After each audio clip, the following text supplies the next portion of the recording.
Judges.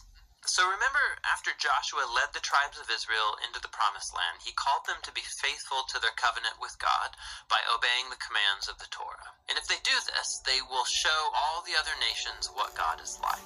So Judges begins with the death of Joshua and basically tells the story of Israel's total failure. The book's name comes from the type of leaders Israel had in this period. Before they had any kings, the tribes were all governed by these judges. Now don't think of a courtroom. These were regional, political, military leaders, more like a tribal chieftain. And you need to be warned, the book of Judges is very disturbing and violent. It tells the tragic tale of Israel's moral corruption, of its bad leadership, and basically how they become no different than the Canaanites. But this sad story is also meant to generate hope for the future. And you can see this in how the book's designed. There's a large introduction that sets the stage for Israel's failure as they don't drive out the remaining Canaanites. Then the large main section of the book has stories about the growing corruption of Israel's judges. And the progression here shows how Israel's leaders go from pretty good to okay to bad to worse. The concluding section is really disturbing and shows the corruption of the people of Israel as a whole. So let's dive in and we can explore each part a bit more. The opening section begins with the tribes of Israel in their territories in the Promised Land. And while Joshua defeated some key Canaanite towns, there was still a lot of land to be taken and lots of Canaanites living in those areas. And so chapter 1 gives a long list of Canaanite groups and towns that Israel just failed to drive out from the land.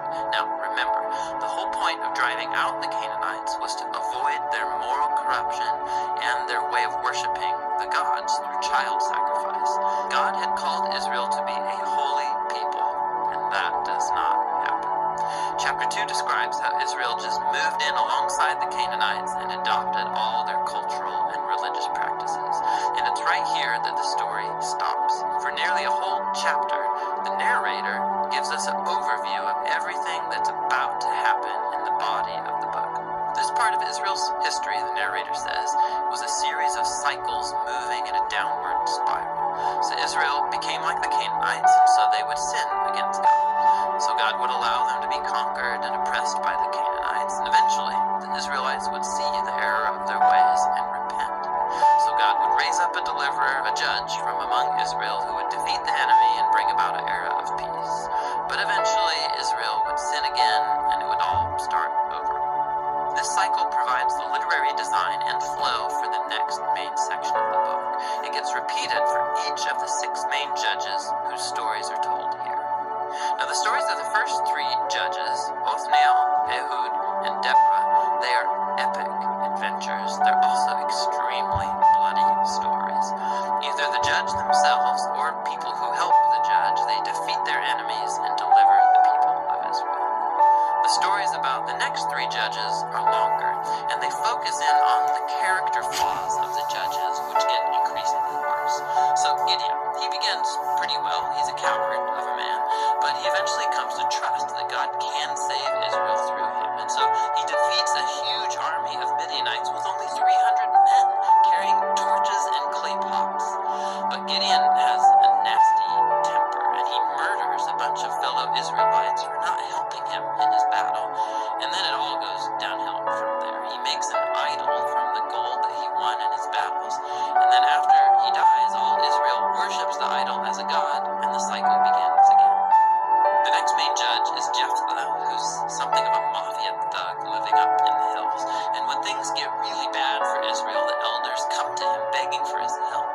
And Jephthah was a very effective leader. He won lots of battles against the Ammonites, but he was so unfamiliar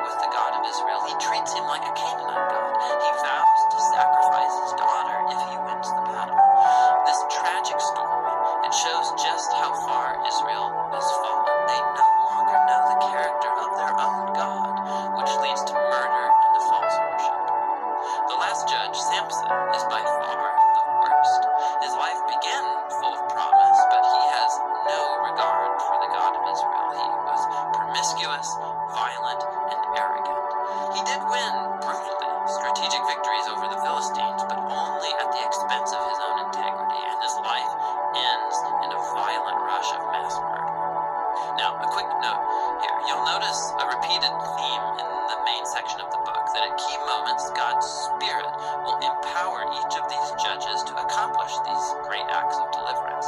Now, the fact that God uses these really screwed up people doesn't mean he endorses all or even any of their decisions. God is committed first and foremost to saving his people, but all he has to work with is these corrupt leaders, and so work with them he does. This whole section is designed to show just how bad things have gotten.